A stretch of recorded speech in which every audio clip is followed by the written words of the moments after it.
हे नमस्कार, मेरा नाम है हिमांशु पाराशर और आप देख रहे हैं hashtag Himanshu songs YouTube channel. आज हम समझेंगे difference between income and expenditure account and profit and loss account के बारे में। देखिए, बेसिकली ये क्लास 12th के लिए इम्पॉर्टेंट है और वैसे अगर आपके सब्जेक्ट में हो तो आप ये देख सकते हैं इस वीडियो को। चलिए स्टार्ट कर लेते हैं income and expenditure account and profit and loss account के बारे में। मैंने आपको कमेंट कॉलम में प्लेलिस्ट प्रोवाइड की है क्लास 12th स्पेशली अकाउंट की, ठीक है ना। अकाउंट्स की भी है और एक और क्लास 12th की प्लेलिस्ट है जिसमें सारे सब्जेक्ट्स आपको मिल जाएंगे कॉमर्स से रिलेटेड। ओके, चलिए स्टार्ट करते हैं। सो प्रिपरेशन की सबसे पहले बात करते हैं। तो it is prepared by non trading concern. देखिए, इनकम एंड एक्सपेंडिचर अकाउंट की हम बात कर रहे हैं, तो it is prepared by non trading concern. Income and expenditure account कहाँ बनाया जाता है, कब बनाया जाता है, कहाँ बनाया जाता है? It is prepared by non trading concern. Non trading concern मतलब कौन होता है? देखिए, नॉन ट्रेडिंग कंसर्न पर मैंने ऑलरेडी वीडियो बनाया हुआ है, वो भी आप कमेंट कॉलम में देख सकते हैं। अकाउंट्स की एक प्लेलिस्ट है, अकाउंट्स 12th के नाम से प्लेलिस्ट है, उसमें आप देख सकते हैं नॉन ट्रेडिंग कंसर्न के बारे में। इवन मैंने इनकम एंड एक्सपेंडिचर अकाउंट के बारे में भी उसमें बताया है, ठीक है। तो it is prepared by non trading concern. Non trading concern का मैं थोड़े से बता देता हूं आपको। नॉन ट्रेडिंग कंसर्न वो होता है जो प्रॉफिट पे काम नहीं करता, सोशल वेलफेयर पे काम करता है ना, भलाई पे काम करता है। प्रॉफिट तो कमाता है, हर बिजनेस प्रॉफिट कमाता है, पर उसका मेन जो मोटिव होता है वो होता है पैसा कमाना नहीं, वेलफेयर करना लोगों का, ठीक है ना। तो उसे नॉन ट्रेडिंग कंसर्न कहते हैं। तो ये वाला account, income and expenditure account, कहां बनाया जाता है? नॉन ट्रेडिंग कंसर्न में, जैसे कि school colleges. Okay, profit and loss account की अगर मैं बात करूं तो it is prepared by trading concern. Trading concern कौन? जो बिजनेस सिर्फ प्रॉफिट कमाने के लिए काम करते हैं, वो प्रॉफिट एंड लॉस अकाउंट बनाते हैं। क्लियर? यहां तक बात क्लियर है ना। वो कोई भी बिजनेस हो सकता है जो पैसे के लिए काम कर रहा है बेसिकली, ठीक है ना। मैंने सारी चीजें ट्रेडिंग कंसर्न और नॉन ट्रेडिंग कंसर्न से related, not for profit organisation से रिलेटेड, मैंने सारी बातें आपको क्लियर की हैं। आप प्लेलिस्ट पे जाके वीडियो देख लीजिएगा, आपको सारी चीजें क्लियर हो जाएंगी। चलिए ऑब्जेक्ट के बारे में बात कर लेते हैं। It is prepared for finding out the surplus और deficit of a particular period. क्या कहने का मतलब है? देखिए, क्या होता है, हमारे ऑब्जेक्ट क्या होता है, मतलब इन टीचर अकाउंट का मेन ऑब्जेक्टिव क्या होता है, क्यों बनाता है एक non trading concern? For example, मेरा स्कूल है या मेरी कोई क्रिकेट एकेडमी है, तो ये नॉन ट्रेडिंग कंसर्न है, ठीक है ना। अब मैं इनकम एंड एक्सपेंडिचर अकाउंट क्यों बनाता हूं? मैं इसलिए इनकम एंड एक्सपेंडिचर अकाउंट बनाता हूं क्योंकि मैं पता कर सकूं सरप्लस और डेफिसिट। सरप्लस का मतलब क्या होता है? फॉर एग्जाम्पल, आपकी सैलरी 10,000 रुपये है, ठीक है, आपका खर्चा भी 10,000 रुपये है, पर क्या हुआ, आपने क्या किया, सिर्फ खर्चा इस बार 9,000 ही होने दिया, ठीक है ना। तो वो जो 1,000 बच गया, वो क्या बच गया? आपका सरप्लस बच गया, ठीक है ना। ये एक तरीके से समझा दिया। एक दूसरे तरीके से भी मैं आपको सरप्लस के बारे में बता देता हूं। सरप्लस मतलब ये कि आपके सारे खर्चे खत्म के बाद जो पैसा बचता है, मतलब जो प्लस वाला अमाउंट जो बचता है, वो उसे हम सरप्लस कहते हैं, ठीक है ना। तो income and expenditure account non trading concern, मतलब जैसे स्कूल जो ये इनकम एंड एक्सपेंडिचर अकाउंट बनाता है, तो उसका मेन ऑब्जेक्टिव क्या होता है? इस अकाउंट को बनाने का क्या होता है? इस अकाउंट को बनाने का तो उसका मेन ऑब्जेक्टिव ये होता है कि वो सरप्लस पता कर सके, और या फिर डेफिसिट, या उसको घाटा हुआ या उसको प्रॉफिट हुआ एक पर्टिकुलर साल में, वो ये पता कर सकता है इनकम एंड एक्सपेंडिचर अकाउंट बनाकर, ठीक है। It is prepared for finding out the net profit और नेट लॉस।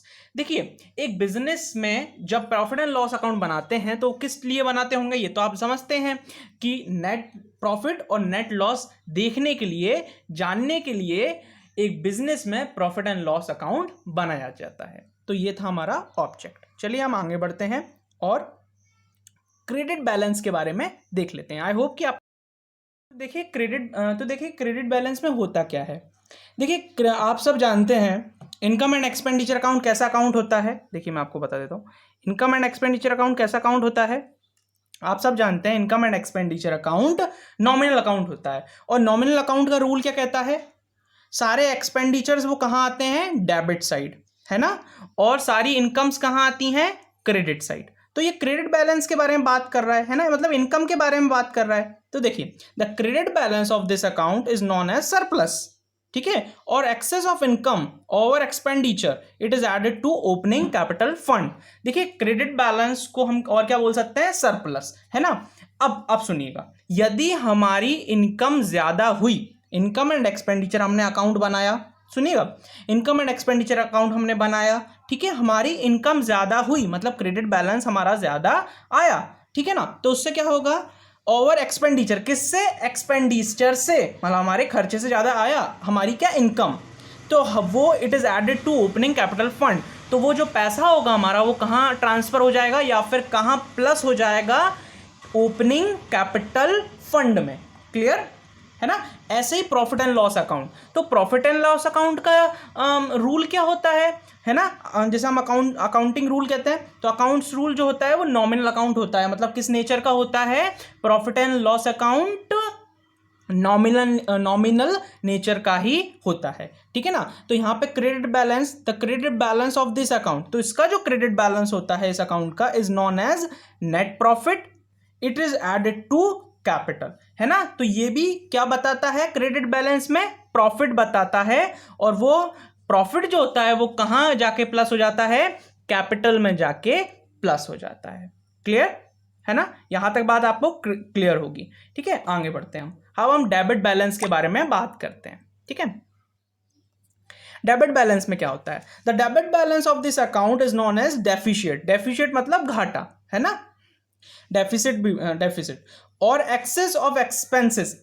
अब यहां पे क्या होता है, देखिए डेबिट बैलेंस की बात हो रही है, मतलब डेबिट मतलब लेफ्ट हैंड साइड, है ना। तो इनकम एंड एक्सपेंडिचर अकाउंट में डेबिट साइड क्या होता है, एक्सपेंडिचर, है ना, क्योंकि ये नॉमिनल अकाउंट होता है, और ये भी प्रॉफिट एंड लॉस अकाउंट भी कैसा अकाउंट होता है, नॉमिनल अकाउंट होता है। तो मैं क्या बोल रहा था, एक्सेस ऑफ एक्सपेंसेस, हमारे एक्सपेंसेस ज्यादा हैं किससे, इनकम से, तो क्या होगा, इट इज डिडक्ट मतलब minus from capital fund, from opening capital fund. देखिए यहां पे ओपनिंग कैपिटल फंड में पैसा प्लस हो रहा था जब हमें प्रॉफिट हो रहा था, पर अब जब हमारा एक्सपेंडिचर ज्यादा आया तो इसमें से क्या हो रहा है, वो माइनस हो रहा है। ऐसे ही अगर हम प्रॉफिट एंड लॉस अकाउंट में देखें तो the debit balance of this account is called, अब डेबिट बैलेंस जो होता है इस अकाउंट का इज कॉल्ड नेट लॉस, उसे हम क्या कहते हैं, नेट लॉस, और वो कहां से माइनस होता है, it is deducted from capital, ठीक है, it is deducted from capital में से माइनस, ठीक है ना। आगे बढ़ते हैं, लास्ट पॉइंट पे बात कर लेते हैं, बेसिस। तो it is prepared from receipts and payment account, it is prepared from receipts and payment account, किसकी मदद से बनता है income and expenditure account, receipts and payment account की मदद से बनता है। क्लियर है ना। और इसी के साथ साथ रिसिप्ट्स एंड पेमेंट अकाउंट और इनकम एंड एक्सपेंडिचर अकाउंट पे मैं ऑलरेडी वीडियो बना चुका हूं, वो वीडियो भी क्लास 12th प्लेलिस्ट में आपको मिल जाएगा। क्लियर।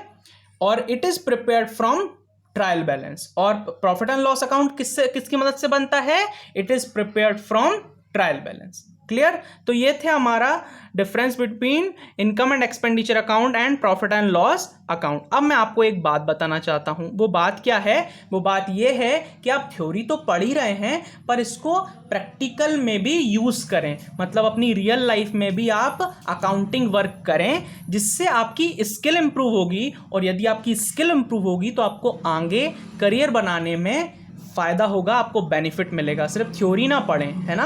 तो ये एक आपके को की पॉइंट था, एक इंपॉर्टेंट पॉइंट था जो आपको बताना ज़रूरी था।